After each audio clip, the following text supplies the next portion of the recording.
Okay, this video is going to be a quick covering of the syllabus for CIT 161, which is Intro to Networks. My name is Wayne Beach, and I'm your instructor for the course. Very briefly, I work full-time in Central IT at the University of Kentucky, have been there about 40 years, and I've taught at BCTC since the spring 1999 semester. I've also in the past taught at the University of Kentucky in both their computer science department and the library science department. I do have a more detailed bio that's in the Get Start or the Start Here section of the course shell that tells you more about that type of information about me. The best way to contact me is through my KCTCS email address, which is simply wayne.beach@kctcs.edu. They ask that we put some division contact information in the syllabus. You probably will not need to communicate with these people, but if you do, Dana Brown is our area coordinator, and Lauren Campbell is our assistant dean, and their contact information is listed here in the syllabus. I'm not going to read the syllabus to you word by word. That would be very long and very boring.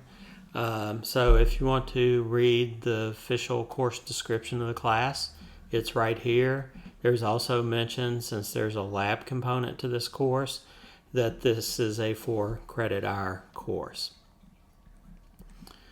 As far as prerequisites, you have to have successfully completed CIT 105 and also Math 65 or higher.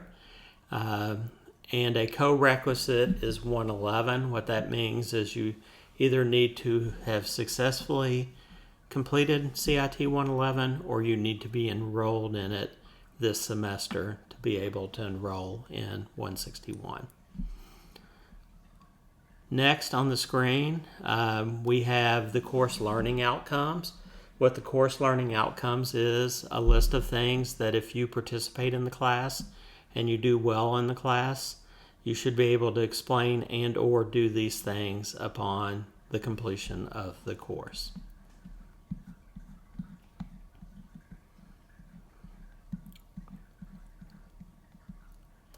So this is an online class, so your course participation might not be the same as it would be in a 100% in-person or a hybrid course.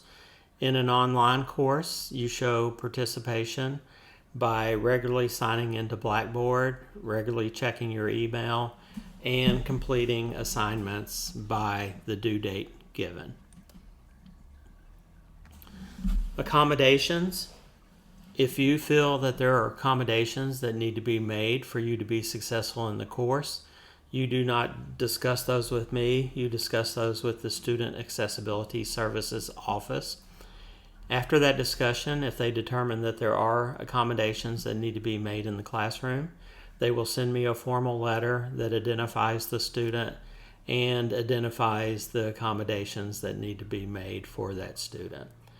Their contact information is at the end of that paragraph.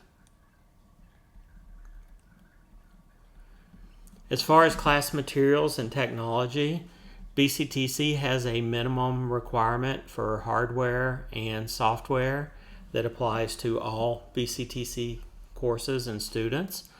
A lot of those will be around the fact that you need to have access to high-speed internet.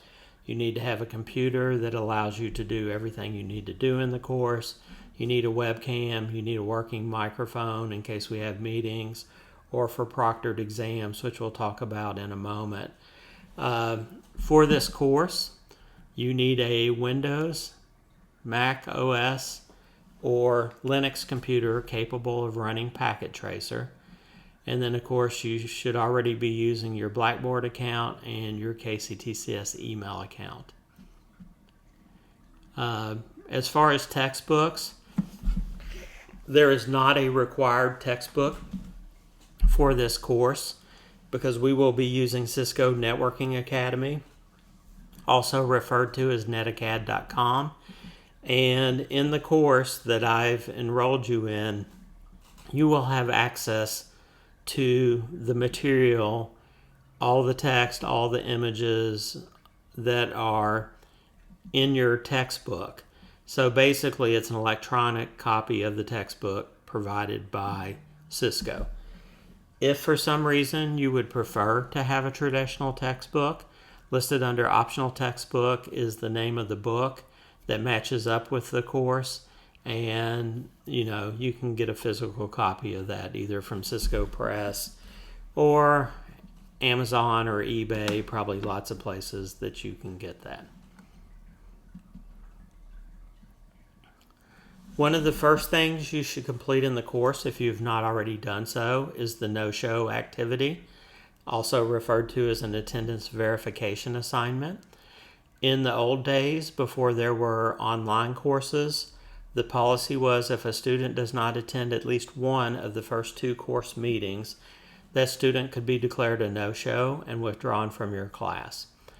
The way it works now is I give you an activity. In your case, it'll be referred to as Homework 0, read the syllabus, and it is a true-false, I have read and understand the syllabus test, and it must be completed by the end of the day, January 21st.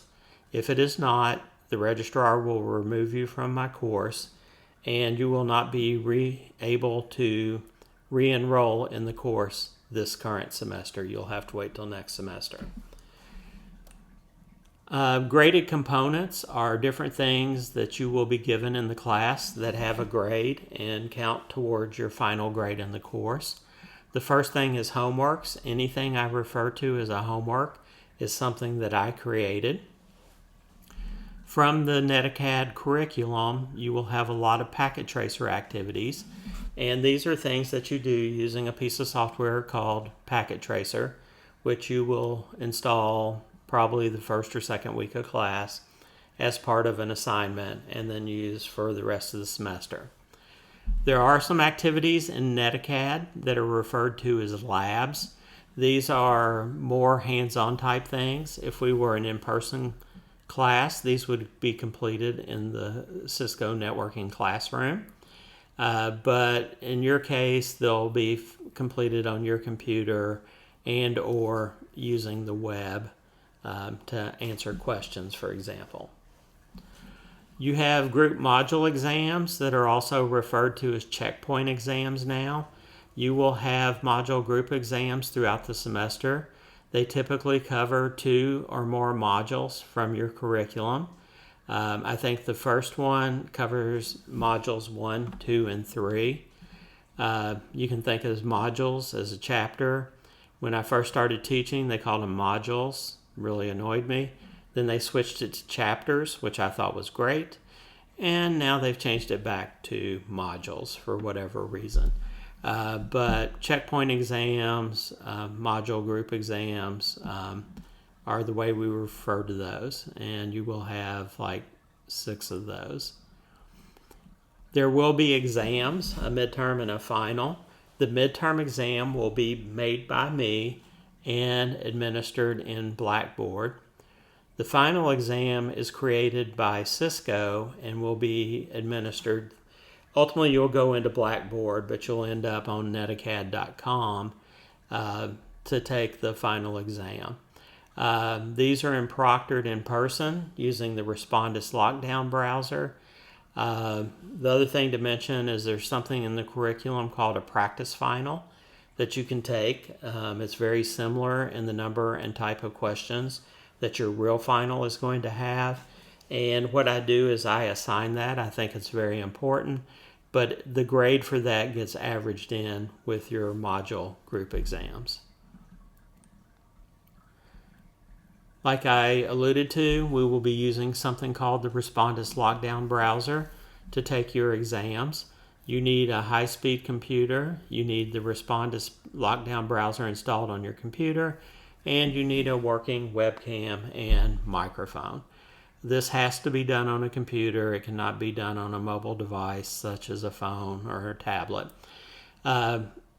Approximately 3 weeks prior to the midterm exam, you will have a homework assignment where you take kind of a fake 1 or 2 question exam to make sure you have the software installed and it's working correctly and you know how to use it and have at least seen it before you sit down to take your midterm exam.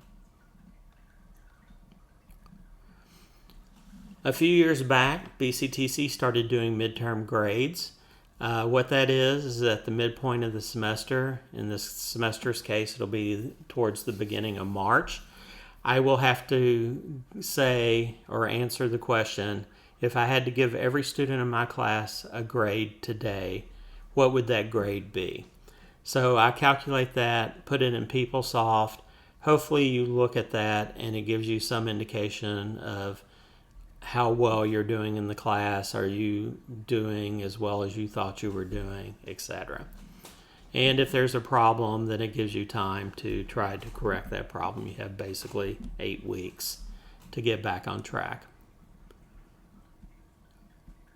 As far as the final course grade, the average of your module group exams and your practice final will make up 40% of your grade. The Cisco online final will be 20%. The midterm exam I make will be 20% of your grade. And then all the things that are like homeworks, your actual homeworks, your labs, and your packet tracer activities, the average of those will make up 20% of your grade.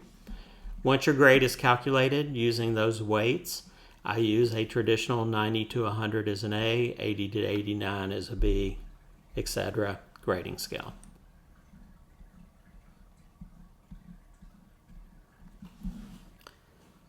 When I give an assignment, I give a due date, and I expect them to be completed by the end of that day, by 11:59 p.m. Eastern Time.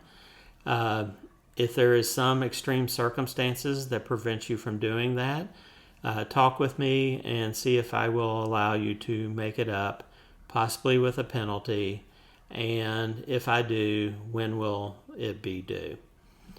The other thing that came with more and more people getting to online classes is the realization that people in Kentucky might be in the Eastern Time Zone or they might be in the Central Time Zone. And I've actually had students in the past that resided in other states.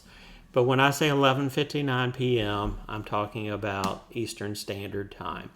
So if, for example, you live in Owensboro and are therefore in the Central Time Zone, your work will be due by 10:59 p.m.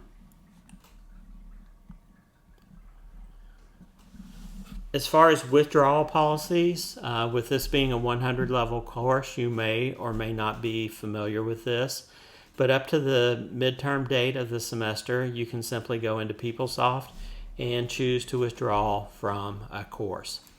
After that date, you need the instructor's permission. Now, there are some instructors who will tell you, don't even waste my time asking me if I will sign a drop slip, because I will not. If you're in my course past the halfway point, you're going to get whatever grade you earn. Now, I have kind of the total opposite policy, and that is if you want to withdraw from my class, I will let you withdraw. We might have a discussion to make sure you understand where you are in the class. If that's why you're withdrawing, we might have a discussion as to whether it really is the right thing or not. But ultimately, if you say, yes, I would like to withdraw from the class, I'm going to give you permission. Now, the one very, very, very, very important fact, I cannot stress that, is this has to be done by the close of business on the last day of the semester. And the last day of the semester is the Friday before finals week. If you wait till the weekend after that or during finals week, the registrar is not going to withdraw. They're just going to tell you, sorry, you missed the deadline. Whatever grade you get is the grade you get.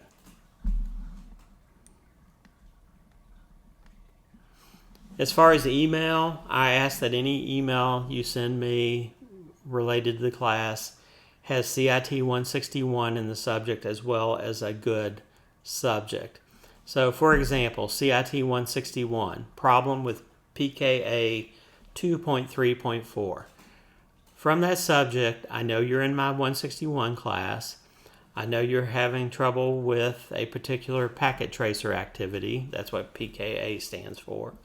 And I know when PKA 2.3.4 is due, for example, and that'll help me identify your email and help me in responding to it. Next, we have some general resources that might be handy to you. So there are descriptions along with links to get to that resource. I left this embedded tutoring section in here, but most likely we will not have an embedded tutor this semester, which is unfortunate for me and for you. I really like having embedded tutors, but my understanding is that program was paid for out of a grant, and that grant has expired. Now, even though we don't have an embedded tutor, there is tutoring, general CIT tutoring available for all CIT classes, and you can sign up to either meet with a tutor in person or meet with them virtually over Teams. Here are a few policies that they ask that we put in our syllabus. The academic integrity policy basically says the work is your own. You have not plagiarized that work. You have not cheated off of another student, and you have not misused artificial intelligence. A perfect example, which, believe it or not, does happen, is somebody takes their homework, they copy the question, they paste it into AI, and without checking the answer, without using critical thinking, without seeing if the answer makes any sense, they just copy and paste the answer into a homework. And that is a violation of the academic integrity policy. Violating this policy can result in an E in your class, and on top of that is an E that cannot be removed from your transcripts, even if you repeat the class to get a better grade. We will not be doing any recordings in a classroom, nor will we be doing any recording of Teams meetings. So this doesn't really apply, but if you have an in-person class where somebody, presumably the instructor, is recording, this might apply to you. So I just left it in the syllabus. This is another thing that won't apply to us. Basically, if you have a hybrid or in-person class and they close campus for a pandemic, let's say, where they say don't come to class anymore, we're finishing the semester out online like they did when COVID hit. This is supposed to be the plan to switch to a fully online course. Ours is already a fully online course, so this would have no impact on us.